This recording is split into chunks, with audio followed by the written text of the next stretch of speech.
Andrés Magnússon, næstan mældarskrá. Kæri formaður, nefndar ráðsmenn og áheyrendur og þeir sem heima sitið. Ég ætla að skipa mér í þennan stóra flokk sem hefur mært nefndastörf A-nefndar. Mér langar að gera umtalsefni hérna 2 greinar, 14. greinina og 29. grein. 14. greinin segir: öllum skal tryggður réttur til að safna saman án sérstaks leyfis, svo sem til fundarhalda og mótmæla. En svo byrjar strax önnur setningin: með lögum á þó takmarka þennan rétt. Ég að velta fyrir mér af hverju þurfum að hafa þessar takmarkanir. Svo fremur sem sem fundamenn ætla ekki að fremja eitthvað ólöglegt athæfi. Það er bannað að bera vopn, það er bannað að kasta grjót, það er bannað að skemma eignir, og ef þetta er einhver svona hita- og æsingafundur, þá er líka bannað að vera með hótanir á Íslandi. Þannig ég bara velti fyrir mig hvort við þurfum þetta og erum með breytingartillögur sem er þá bara þannig: öllum skal tryggður réttur til að safna saman án sérstaks leyfis, svo sem til fundarhalda og mótmæla, svo fremi fundarmenn brjóti ekki almenn lög. Ég bara velti fyrir mig hvort það þurfi nokkuð meira en þetta. Og síðan er það 29. greinin náttúruauðlindir sem er ágæt.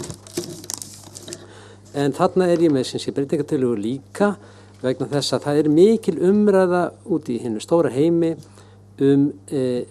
jarðhitaréttindi sem sé hvað eiga þau að ná langt niður. Einu sinni héldum við þyrfti ekkert að ræða hafið. Það væri sem sé engum gæti dottið í huga að benda út á hafsauga og segja já þetta. En spurningin er hvort við þurfum líka að hafa svona skýra reglur yður jarðar. Að menn getur bara sagt að þeir eigi land alveg niður að metli. Og jarðhiti, hann er talið þjóðareign í Indónesíu, Filippseyjum og víða þar sem menn eru lengst komnir með að nýta hann. Og jarðfræðingar sem ég hef talað við, þeir segja mér að það þurfi að takmarka hversu langt niður þessi réttu nær. Og þetta sé þjóðareign eða fer undir 10 metra af að sumir sagt, sumir 20 metra og sumir segja að þessi eðlilegt að miða við grunnvatnsborð. Og þetta er orðið bara alveg sambærilegt með hafið, sem sé hvað langt niður á þessi réttur að vera. Og ég hef verið með breytingartillögu sem er svona: til auðlinda í þjóðareign teljast náttúrugæði, svo sem nytjastofnar, aðrar auðlindir hafs og hafsbotns innan íslenskar lögsögu,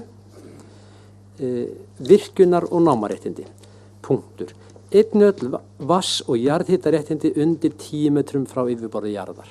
Sem sé að sé tekið fram hvenær þetta orðið sameign á ákveðnu dýpi.